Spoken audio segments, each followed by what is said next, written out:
여러분 뵙게 돼서 반갑습니다. 저는 국민의힘에서 여의도연구원 원장을 맡고 있는 박수영 국회의원입니다.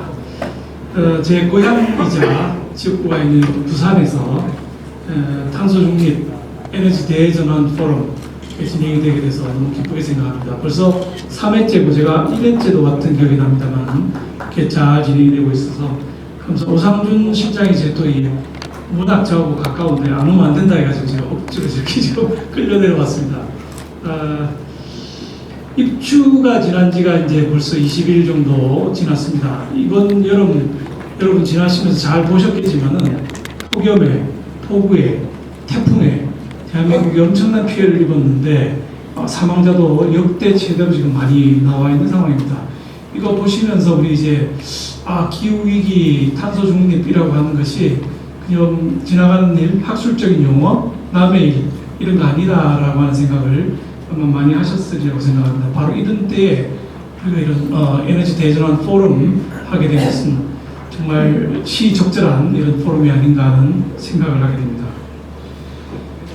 잘 아시다시피 에너지라고 하는 것은 국가로 봐서는 국력이고 기업으로 봐서는 경쟁력의 원천이고 또 일반 시민들로 봐서는 민생이라고 저는 생각합니다.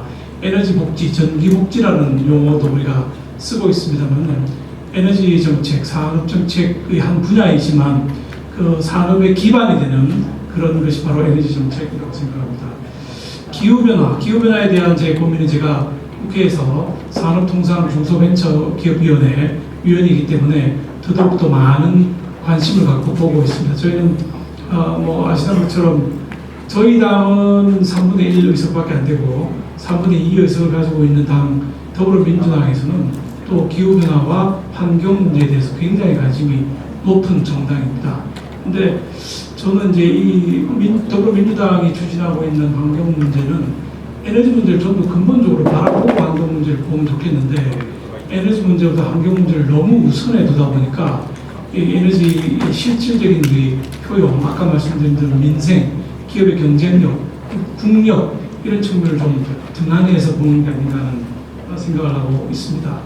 기후변화와 탄소 중립에 관해서는 기술과 제도, 이걸 현실과 이상이 잘 어우러질 수 있도록 균형감 있게 봐주는 것이 국가를 움직이는 사람들로서는 무엇보다 더 중요한 팩트가 아닌가 이렇게 생각합니다.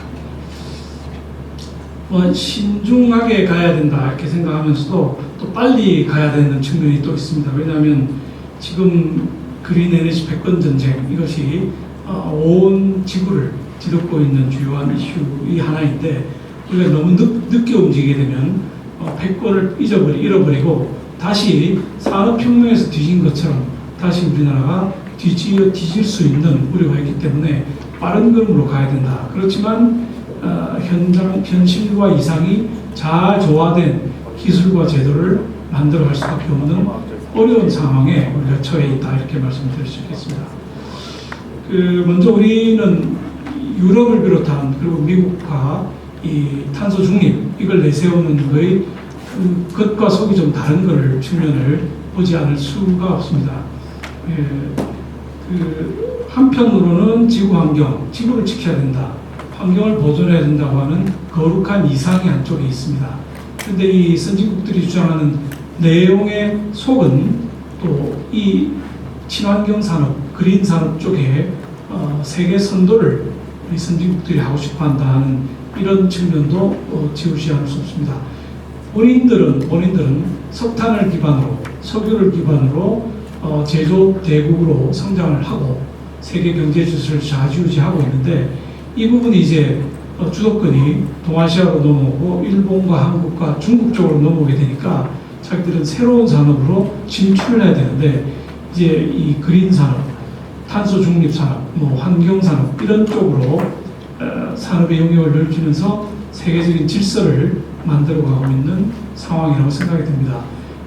예전에 그 사다리 걷어차기라고 하는 책이 있었습니다. 논문이었는데 장하준이라고 하는 제 대학 동창이 케임브리지 영국에서 공부하고 있는 학자입니다. 이 친구가 쓴 책이 사다리 걷어차기입니다. 즉 앞에 올라가는 사람은 석탄과 석유를 이용해서 올라가놓고 선진국이 후발국들이 석탄과 석유를 위해서 제조 선진국으로 도약하려고 하니까 이번에는 각종 규제를 걸어서 사다리를 걷어차버리고 자기들만 위쪽에 있고 싶어하는 이런 형국을 보인다고 하는 논문으로 상도 아주 크게 받았던 것이 우리 장하정 교수 책입니다. 근데 이 탄소 중립 문제, 에너지 문제, 이 문제도 현재 그런 국면에 처해 있는 측면이 하나가 있다. 이 말씀을 드리지 않을 수 없습니다. 물론 앞에 말씀드린 것처럼 또 다른 측면의 하나는 지구가 너무 위험해지고 있다. 폭우, 태풍이 무심해지고 있다. 따라서 이 두 가지 상충하는 가치를 어떻게 조화시켜 나갈 것인가 하는 것이 전 세계가 직면하고 있는 숙제라고 볼 수가 있겠습니다.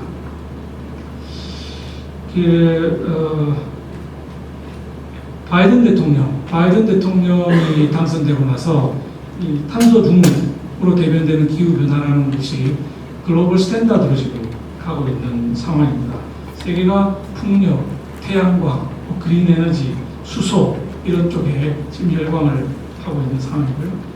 EU도 마찬가지입니다. EU도 2021년 7월에 Fit for 55라고 하는, 즉 2030년까지 온실가스 배출량을 1990년 대비 55% 줄이겠다. Fit for 55라고 하는 정책을 천명을 EU 집행위원회에서 바로 2년 전에 했습니다. 그렇지만 이 탄소 중립을 외치는 이런 친환경 정책들이 하필이면 러시아 우크라이나 전쟁이라고 하는 이 세계적인 전쟁에 갓 맞물리면서 지금 사실 탄소 중립을 위한 에너지 정책들이 인플레를 일으키는 요인으로 또 작용하고 있기 때문에 지금 세계적 경제 질서가 매우 어려운 상황입니다. 우리나라도 지금 인플레를 고민하고 있고 때문에 내년도 예산도 역대 증가율 중에 최저 증가율을 보이는 예산 편성을 하고 있습니다.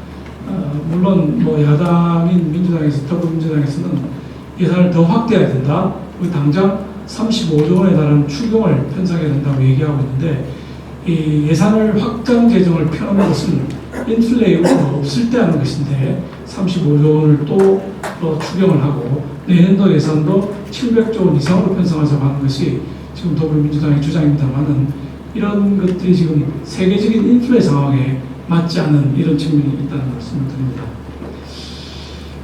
우리는 2018년 프랑스에 있었던 유류세 인상을 기억하실 겁니다. 노란 조끼를 입은 분들이 온 프랑스를 점령을 하고 굉장히 폭력적인 시위를 벌인 일이 있습니다. 에너지가 바로 민생이기 때문입니다. 에너지 가격을 많이 올리고 친환경으로 가면서 이 시위가 온 프랑스를 시위가 가득 채울 수밖에 없었던 이런 문제가 있습니다. 이 장기적으로 보면 이런 이 그린 에너지로 가는 부분에 대해서 세계 각국이 지금 보조금 정책을 펴고 있습니다. 무슨 전기차 보조금이라든지 각종 수소 보조금이라든지 하는 저탄소 보조금들이 나오고 있는데 이게 지속 가능하기가 매우 어려운 상황입니다. 아까 말씀드린 것처럼 각국이 팬데믹으로 또 에너지 문제로 재정을 너무 많이 쓰다 보니까 더 이상 이런 부분에 재정을 동원해서 보조금을 지원해주기는 매우 어려운 상황이 되어 있는 것이 현실입니다. 앞으로 이 부분을 어떻게 돌파해야 되느냐? 이제는 보조금에서 기술로 돌파를 해서 저비용, 고효율의 친환경 에너지로 넘어가야 되는 시점에 전 세계가 직면해 있다 이렇게 말씀드리겠습니다. 온실가스 관련해서는 빌 게이츠 얘기를 먼저 시작을 해야 될 것 같습니다. 빌 게이츠가 책을 하나 썼습니다. 기후 재앙을 피하는 법이라는 책을 썼습니다. 이 책에 뭐라 썼느냐면 우리 지구는 매년 510억 톤의 온실가스를 배출하고 있다. 지구온난화를 멈추고 기후변화가 불러올 최악의 상황을 피하기 위해서 온실가스 배출을 멈춰야 된다. 우리 인류의 유일한 목표는 넷제로를 달성하는 것이다. 이렇게 말했습니다. 그 넷제로 달성을 위해서 빌 게이츠는 우리가 다섯 가지 분야에서 탄소를 제로화할 수밖에 없다라고 얘기를 하고 있습니다. 다섯 가지 분야가 인류가 탄소를 많이 생산하고 있는 분야들인 건 틀림없는 사실입니다. 첫째가 제조업입니다. 제조공정. 이 분야에서 친환경 가지 않으면 우리가 넷제로 달성은 불가능하다는 게 분명하죠. 우리나라 같으면 이제 포스코 그룹 수소환원 제철로 생산하겠다 이렇게 지금 하고 추진을 하고 있는데 이런 노력들이 그 제조 공정 분야에서의 넷제로 노력의 일환이라고 볼 수 있겠습니다. 둘째는 이제 빌 게이츠가 말한 둘째 부분이 전기입니다. 전기, 전력 생산, 소음 배전, 소비 이런 측면에서 각국이 지금 탄소 중립을 실현하기 위해서 애를 많이 쓰고 있습니다. 셋째가 이제 농축산업 분야입니다. 농축산업, 저탄소 농업 구조 이걸 바뀌기 위해서 우리나라 지금 시도하고 있고 지금 북한도 이걸 도입한다고 했다가 지금 말씀이 나 있습니다만은 바로 스마트팜입니다. 스마트팜을 활용해서 저탄소 농축산업으로 가야 된다는 것이 세계적인 흐름이라고 볼 수 있겠습니다. 네 번째가 이제 수송입니다. 수송, 자동차 관련되는 부분인데 우리나라도 열심히 하고 있습니다. 현재 자동차가 지금 그 작년까지 전기차 비중이 8%였는데 올해 34%까지 올리겠다고 지금 약속을 하고 있습니다. 그만큼 전기 자동차의 전환이 수송 분야에서의 탄소 배출을 줄이는 시근석이 될 걸로 보고 있습니다. 선박도 마찬가지입니다. 조선 3사가 있는데 우리나라 조선 3사가 최근에 수주량이 엄청나게 많이 늘었습니다. 이 늘은 것들이 뭐냐? 바로 그 IMO라고 국제해사기구가 있거든요. 국제해사기구에서 친환경 선박을 많이 만들어야 된다고 건의를 하고 있고 그의 추세에 맞춰서 아모니아, 수소 이쪽의 선박을 대거 수주를 해서 현재 우리 조선기용기가 굉장히 많이 좋아지고 있다 이런 말씀드립니다. 그 마지막으로 빌 게이츠가 말한 부분이 건물 부분입니다. 넷제로 건물, 제로 에너지 건물, 그린 리모델링 이런 것들이 사실 우리나라도 수년 전부터 진행이 됐는데 본격적으로 진행은 안 되고 계속 시범 사업으로 돌고 있는 이런 상황인데 이제 국제적인 넷제로라고 하는 이 거대한 경제 질서에 맞춰가기 위해서는 건물 분야에서도 넷제로를 좀 더 신속하고 발빠르게 진행이 나가지는 안 되는 측면이 있다는 걸 말씀드립니다. 우리 윤석열 정부는 NDC, 소위 국가 온실가스 감축 목표라는 걸 스스로 정하게 되어 있지 않습니까? 우리 이제 NDC를 정했는데 그 문재인 정부 때 정했습니다. 상당히 그 과감하고 아주 큰 목표를 정해놓았기 때문에 많은 분들이 예측하기로는 윤석열 정부가 출범하면 NDC 목표 자체를 낮출 것이다 이렇게 예견을 했습니다만은 윤석열 정부가 시작하면서 NDC 목표는 줄이지 않았습니다. NDC 목표는 그대로 두고 온실감축 목표를 향해서 가는 여러 가지 수단들에 상당한 변화를 줘서 금년 4월달에 발표를 한 바가 있습니다. 근데 우리 NDC 문재인 정부 때 설정한 NDC 목표를 달성하기 위해서는 엄청난 노력이 필요할 겁니다. 어떤 노력을 통해서 우리가 이 NDC 목표를 달성하고 넷제로라고 하는 세계 국제 질서에 동참할 수 있을 것인가 이걸 한번 생각을 해봐야 되겠습니다만은 그 전에 글로벌 에너지 패권에 관해서 잠깐 말씀을 드리고 다시 우리 대응 대책 노력에 대해서 말씀을 좀 드려볼까 합니다. 전 세계적으로 보면 에너지 주권 이걸 지키겠다고 하는 법안이 우선 미국이 발표를 했고 또 유럽이 발표를 했습니다. 미국과 유럽 양쪽에서 지금 국제 질서로 만들어가고 있는 것이 바로 넷제로 탄소 중립 이쪽 부분입니다. 자, 아시는 것처럼 작년 올해 우리가 엄청 경제적으로 고생을 많이 한 것이 미국의 IRA라고 하는 겁니다. 영어로는 Inflation Reduction Act, 즉 인플레이션 감축 법안인데 제목은 인플레이션인데 사실 내용은 에너지 관련 법안이다, 탄소 중립 관련 법안이다 이렇게 보시면 되겠습니다. IRA가 통과되고 나서 우리나라 업체들도 IRA에 맞추기 위해서 엄청나게 애를 많이 쓰고 있거든요. 특히 배터리 3사와 자동차 회사가 그러한데 삼성전자도 마찬가지고 미국에 투자를 엄청 늘리겠다 이렇게 지금 얘기를 하고 있습니다. 우리 배터리 부분, 배터리 부분의 1인자는 LG 엔솔이죠. LG 에너지 솔루션. 여기는 2025년까지 북미 시장 안에서, 북미 시장 내에서 생산하는 거, 이거를 현재 7%인데 2025년까지는 45%로 끌어올리겠다고 하고 투자를 엄청나게 하고 있습니다. 그 다음에 삼성 SDI. 삼성 SDI는 미국의 그 완성차 전기차 업체죠. 스텔란티스하고 손을 잡고 합작법인 설립 계약 체결을 이미 했습니다. 그 그다음에 SK온도 2030년까지 미국 내에서 150만 기가와트씩 배터리 생산 능력을 확보하겠다고 해서 공장을 지금 계속해서 지어가고 있는 상황이고, 유럽 각국에도 이 방금 말씀드린 배터리 3사들이 각종 공장을 현재 지어가고 있는데, 자금은 충분히 있습니다만은 인력 때문에 엄청난 애를 좀 먹고 있습니다. 한정된 인력을 가지고 3사가 모두 배터리 인력들을 뽑아가기 때문에 인력 다툼도 심하고, 할 수 없어서 중국이나 베트남 인력을 지금 수입해서 쓰고 있는 이런 상황이 직면해 있습니다.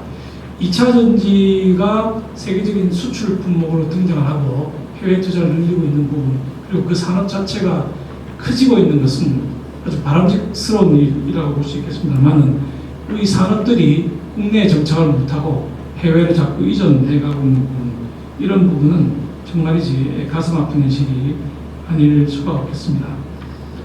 이 배터리 회사들의 가장 큰 문제는 아까 인력이라고 말씀드렸는데, 두 번째로 이 어려운 부분이 소재 부품입니다. 소재 부품 측면에서 중국에 대한 의존도가 엄청나게 크거든요. 망간 99%, 코발트 81%, 리튬 84%, 흑연 89%, 이만큼이나 거의 중국에 100% 가까이 지금 의존을 해 나가고 있는 상황이기 때문에 북미 진출은 잘 적절한 시점에 했다. 그렇지만은 중국 의존을 어떻게 낮출 것이냐, 이것이 여전히 큰 숙제라고 하겠습니다. 미국이 IRA 통과를 했다면은 유럽도 또 중요한 법안을 통과시켰습니다. 그게 핵심 원자재 법, Critical Raw Materials Act라고 하는 법을 통과를 시켰습니다. 이 법은 그 원자재입니다. 최종 산물이 아니고 원자재 공급망으로 들어오는 원자재 자체가 탄소 중립을 실현하지 못하면은, 유럽이 만든 스탠다드를 충족하지 못하면은 그만큼 더 이 탄소 중립세를 물리도록 되어 있습니다. 그래서 EU도 강하게 탄소 중립으로 가고 있고 미국도 가고 있기 때문에 우리 기업들이 지금은 굉장히 어려운 환경 변화, 그 속에서 새로운 질서 또는 새로운 기회를 엿보고 있는 상황이다, 이렇게 보실 수가 있겠습니다. 미국과 유럽뿐만 아니라 이 소재에 대한 수요가 점점 늘어나고 있다 보니까 소재를 생산하는 국가들의 신자원민족주의가 또 대두를 하고 있습니다. 전 세계 리튬 양 50% 이상 보유한 나라들이 아르헨티나, 볼리비아 이런 나라들인데요. 이런 자원국들이 모여서 이미 리튬 카르텔이라는 걸 만들었습니다. 그래서 전기차 핵심 원료 보유국, 그다음 그걸 사와서 배터리를 만들고 싶어하는 나라들 간에 엄청난 눈치 싸움과 경쟁, 이것이 지금 본격적으로 진행되고 있는 것이 지금 전 세계의 경제 상황입니다. EU는 또 CBAM이라고 탄소 국경세, 여러분 언론에서 많이 보셨겠습니다만은 CBAM, 탄소 국경세 제도라는 것을 도입을 했습니다. 그래서 이게 CBAM이 6개 품목에 대해서 탄소 함유량이 기준치보다 높으면 탄소 배출권 거래세를 물리게 되는데, 이 6개 항목이 품목이라는 것이 우리나라가 유럽에 많이 수출하는 품목이라는데 더 큰 문제가 있습니다. 6개가 철강, 알루미늄, 시멘트, 비료, 전기, 수소 뭐 이런 것들인데, 이게 우리나라가 많이 수출을 하는 품목들이 거의 포함되어 있습니다. 그래서 아주 어려운 지금 상황입니다. CBAM이 앞으로 탄소 가격 정책, 그 다음에 이 탄소 중립 정책의 패러다임을 바꿀 것이다 하는 예측들을 학자들이 많이 하고 있습니다. 엄청난 무역 장벽으로 작용할 수가 있기 때문에 우리 기업들이 이래저래 어려운 국면에 처해 있다, 이렇게 말씀드리겠습니다.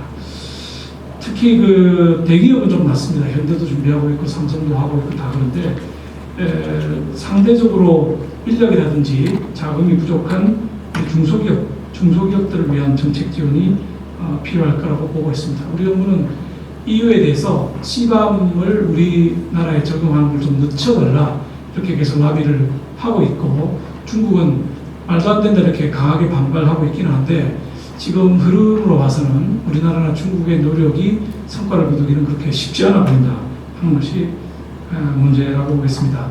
그 다음에 또 이제 국제적인 질서에서 문제가 되고 있는 것이 자동차 수입이나 이런 이 부품 소재 수입뿐만 아니라 자동차를 생산하는 과정 전체를 평가하겠다고 하는 소위 라이프 사이클 어세스먼트, 전 과정 평가라는 게 또 제도가 도입되어 있습니다. 그러니까 자동차를 설계하는 단계에서부터 최종 생산하는 단계까지 중간에 들어가는 부품 소재까지 전부 탄소가 얼마나 들어갔는지를 보겠다.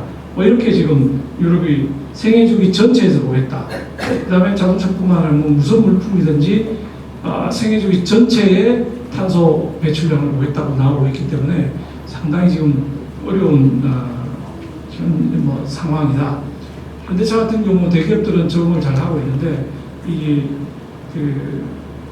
현대차가 만든 평가 방법론 이걸 국제 인정을 받아서 탄소 배출량이 최소화되고 있음을 입증해 주겠다 해서 적극적으로 노력하고 있는데 다른 중소기업들은 그만한 투자를 할 여력이 없기 때문에 매우 지금 어려운 상황이 있다고 볼 수 있겠습니다.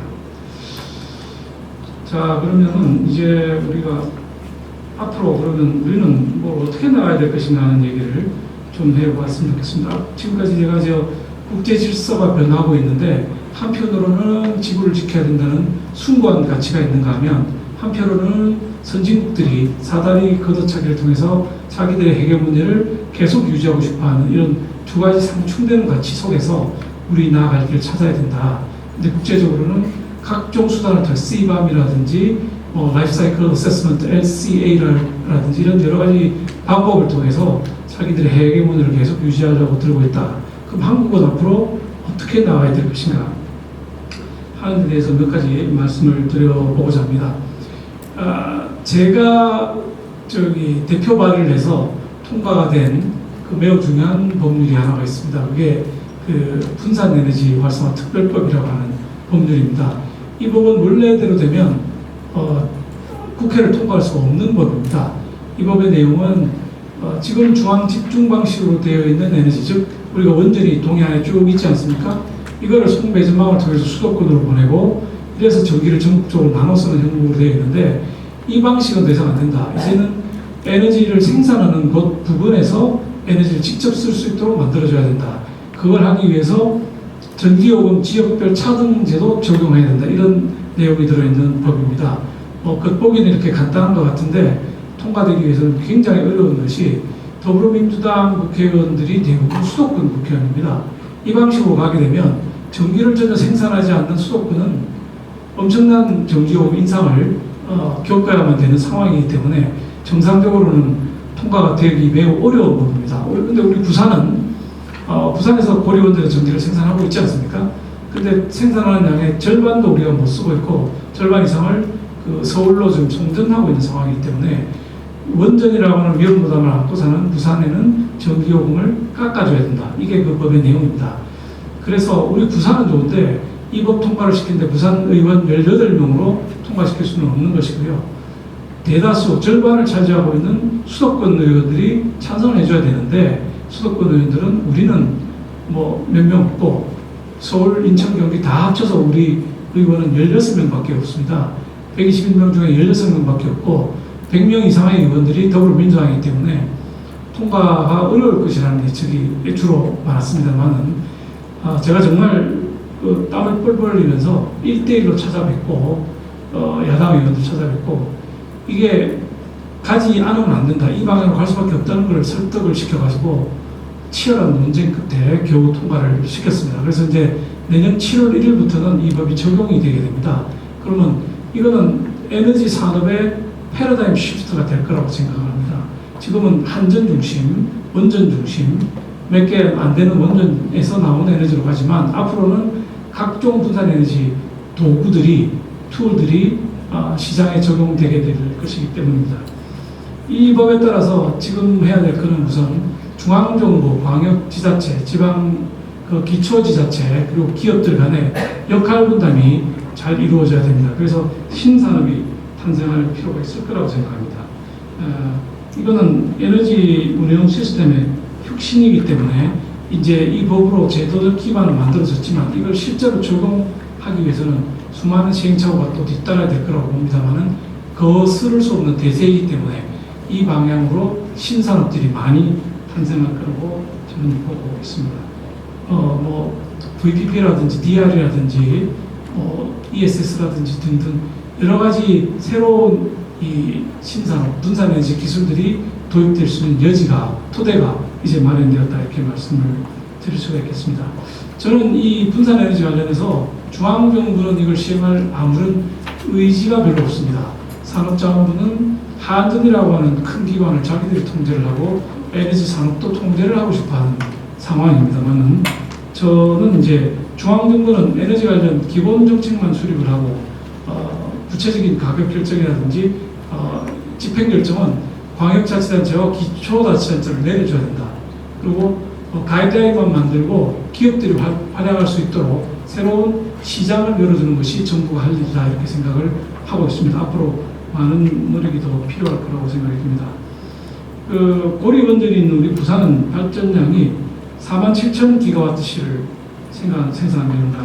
근데 소비량은 절반밖에 쓰지 않습니다. 절반에 채 못 미치고 있습니다. 나머지는 서울로 가고 있습니다.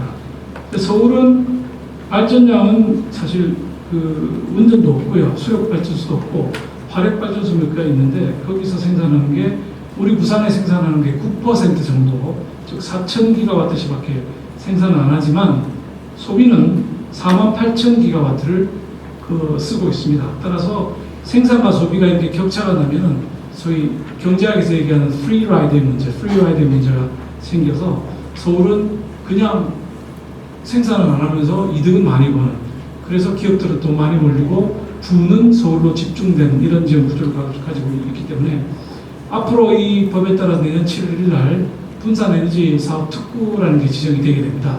우리 부산에 지정될 가능성이 거의 100%인데, 특구가 지정되게 되면은 분산에너지 사업자가 지역에 바로 한전과 개통망을 통하지 않고 바로 에너지를 공급할 수 있게 됩니다. 이거 완전히 되고, 특화 지역 내에 있는 기업은 에너지 제공하는 업자를 선택할 수 있게 됩니다.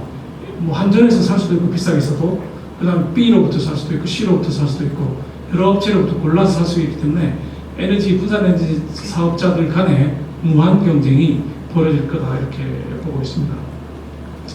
근데 이제 기업들만 늘어나는 게 아니라 송배전망도 지금보다는 훨씬 더 효율적으로 운영을 할 수가 있게 될 겁니다. 지금 송배전망이 완전히 그리드가 가득 차 있는 상황에서 위태위태한 상황입니다. 그래서 뭐 들어보셨는지 모르겠지만 제주도에, 그 다음에 호남에 태양광 에너지들이 많이 생산이 되는데 송배전망에 올리지를 못합니다. 송배전망이 이미 꽉 차 있기 때문에 그걸 올리면 오버로드가 걸려서 완전히 셧다운이 되는, 즉 모두 정전으로 가는 문제가 생기기 때문에 소위 커테일이라고 해서 생산은 하지만 그리드에 넣지를 못하고 있는 지금 상황입니다. 그 정도로 지금 송배전망이 혼잡도가 엄청나게 높아져 있기 때문에 이 부분도 만약에 분산에너지로 가게 되면 송배전망에 약간의 여유도 있을 수 있을 것이다, 이렇게 보고 있습니다. 정부가 송배전망을 문재인 정부 때는 하나도 놓지 않았고요. 지금 우리 윤석열 정부 들어와서 송배전망을 다시 좀 깔라고 하고 있는데 현실적으로 굉장히 어렵습니다. 제가 경기도 부지사를 할 때 제일 어려운 일 중에 하나가 송전망 까는 거였습니다. 그러니까 원전에서 오는 송전망을 평택에 만드는 삼성전자 반도체 공장에다가 보고를 하기로 제가 이재용 부회장이랑 약속을 하고, 분명히 약속을 하고 땅을 100만 평이나 팔았습니다. 삼성에다가. 근데 그 전기를 넣으려고 봤더니 송배전망을 깔 수가 없는 겁니다. 왜? 양평, 여주, 이천 이를 거쳐서 평택으로 보고를 해야 되는데, 양평, 이천, 여주 세 군데에 있는 농민들이 전부 땅바닥에 들어놓아서 못한다, 이렇게 데모를 합니다.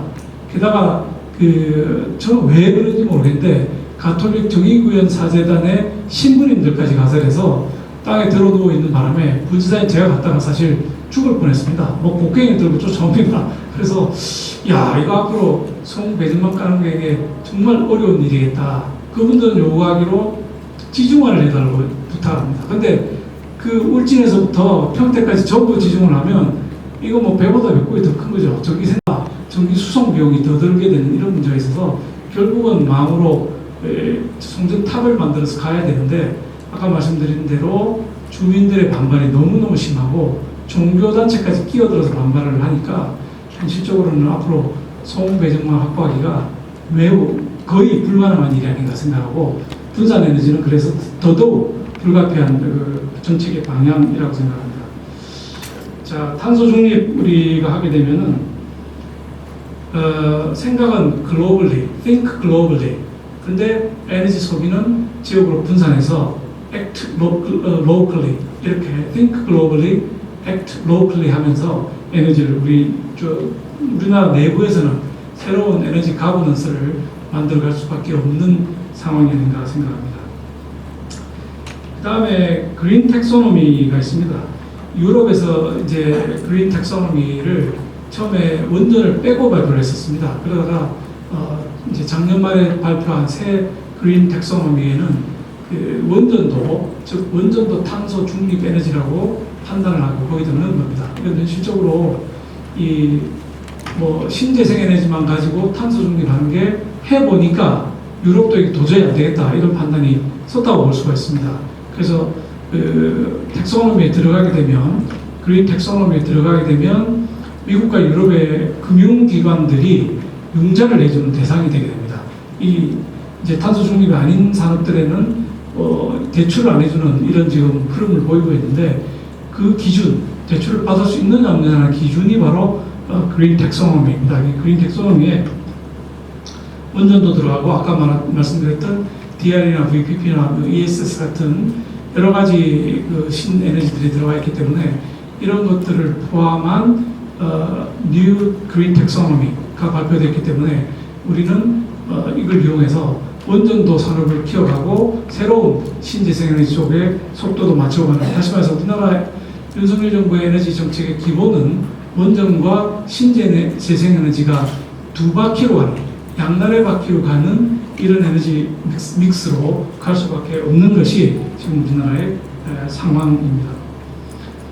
원자력 발전이 들어가 있기 때문에 우리는 사실 지금 상당히 고무적입니다. 원자력 APR 1400의 기술은 우리나라가 지금 세계 최고의 기술을 가지고 있고, 잘 아시겠습니다만 우리가 그 원전 세일즈 지금 나서고 있는데 이집트 바라카 우리가 원전 유지 보수를 수주를 해서 시작을 했고, 체코하고 폴란드에도 대통령도 갔다 오시고 산업부 장관도 다녀와서 체코와 폴란드도 수주를 하려고 하고 있습니다. 지금 세계적으로 25개 정도의 그 원전이 건립되고 있거나 건립 계획에 있고 앞으로 수십 기가 더 건립될 걸로 보고 있습니다. 물론 아까 말씀드린 그린 그 텍소노미에 원전이 들어가는 바람에 세계적으로 원전 건립이 속도를 지금 내고 있는 상황에 우리 원전 망가졌던 원전 생태계가 빠른 속도로 복구가 되고 있어서 신재생에너지 플러스 원전 이 조화, 이게 우리 정부가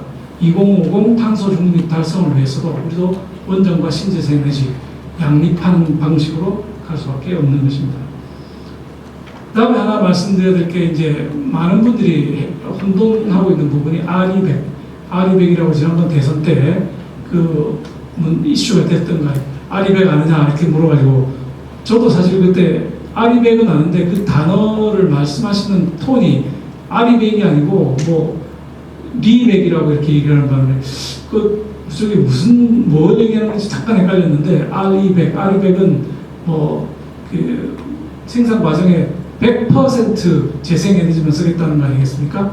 100% 재생에너지만 쓰겠다는 것이 사실 세계적인 트렌드 비슷하게 됐고 지난번 대선 때까지 얘기가 됐습니다만은 이게 R이 즉 탄소가 없는 재생에너지만으로 가는 건 무척 어렵기 때문에 우리는 R200에서 CF100으로 가야 된다 이런 방향으로 지금 방향을 전환하면서 주장하고 있습니다. 세계적으로 R200이 아직 더 큰 위세를 떨고 있습니다만은 아마 재생에너지 100% 가는 것은 불가능하기 때문에 CF100 결국 목표는 탄소만 없으면 되는 거지 그 탄소 제로를 달성하는 수단으로 반드시 재생에너지만 쓸 필요는 없다. 즉 그린 텍소노미 얘기하듯이 원전도 포함해서 CF100으로 가는 것이 우리 산업이나 우리 정부가 또는 세계 질서가 나아가야 될 방향이라고 생각합니다. CF100은 구글이 추진하고 또 UN이 추진하고 있는 것입니다. 그래서 구글과 UN 또 우리가 손을 잡고 R200을 넘어서 원자력과 신재생에너지 합쳐서 CF100을 만들어가는 노력으로 가야 되고 그 부분에서도 우리 신선적 동력의 에너지가 있다 이렇게 생각을 하고 있습니다. 자, 수소가 있는데요. 시간이 좀 많이 흘러서 수소 간단하게 말씀드리겠습니다. 블루 수소, 그레이 수소, 블루 수소, 그린 수소가 있지 않습니까? 그린 수소는 뭐 탄소를 배출하는 게 안 되고, 그린 수소는 생산에 너무 많은 에너지와 돈이 들기 때문에 적절한 대안은 블루 수소입니다. 블루 수소에 관해서는 우리나라가 지금 기술적으로 상당히 앞서가고 있기 때문에 이 블루 수소를 생산하는 기술들 SK ENS하고 현재 그 조선해양이 하고 있는데, 이쪽에서는 블루 수소 쪽이 앞으로 세계 질서, 수소 분야에서의 세계 질서를 이끌어갈 새로운 영역이라고 보고 있기 때문에 이 부분에서 한국이 주도권을 장악할 수 있도록 정부도 그 줄이는 예산이지만은 R&D 예산을 더 지원할 계획을 가지고 있다, 이런 말씀을 드립니다. 이제 마무리하도록 하겠습니다. 올 한 해 그 챗 GPT 열풍이 아주 셌습니다, 그죠? 다 한 번씩 해보셨을 텐데, AI, 챗 GPT 이런 거하고 에너지하고 무슨 상관이냐 이렇게 하실지 모르겠습니다만은, 에너지 산업이야말로 AI의 도움을 받아서 한 단계 업그레이드 되어야 되는 그런 산업입니다. AI를 통한 진흥화, 이게 전력 산업의 앞으로 나아갈 큰 방향의 하나라고 생각합니다. 왜냐하면 스마트 팩토리라든지 스마트 산다, 스마트 시티 이런 것들하고 전력 산업, 에너지 산업이 연결되어야 되기 때문에 새로운 서비스가 창출될 가능성이 매우 높은 지역이라고 생각합니다. 자, 정리해 보겠습니다. 탄소 중립은 한편으로는 지구를 살려야 된다고 하는 숭고한 대의가 있고, 한편으로는 선진국들이 사다리 걷어차기를 통해서 자기 이익을 지키려고 하는, 헤게모니를 지키려고 하는 이런 와중에 그 틈바구니에서 새로운 산업을 만들어내야 되는 것이 우리의 임무라고 볼 수 있겠습니다. 분산 에너지, AI, IRA, 핵심 원자재법, 그린 텍소노미, R200, CF100 이런 것들을 말씀드렸습니다만, 탄소 중립을 둘러싼 에너지 산업의 생태계가 이런 여러 가지 개념들이 지금 막 도출되고 있는 것처럼 격변기에 있다, 이렇게 볼 수가 있겠습니다. 이제는 기업과 학계와 언론계 그리고 정부가 모두 힘을 합해서 우리나라가 원전으로 세계 시장을 장악했듯이 이 새로운 분야, 즉 탄소 중립 에너지 시장에서도 우리 모든 국민들이 힘을 모아서 새로운 시장을 개척하고 우리 미래의 먹거리로 만들어 가야 될 때라고 생각합니다. 다투지 말고 합의하고 논의하고 토론하고 새로운 기회를 만들어 가야 되는데, 오늘 같은 이런 에너지 대전환 포럼이 그 한 시금석이 될 것이다, 출발점이 될 거라고 보겠습니다. 함께 노력해 갔으면 좋겠습니다. 감사합니다.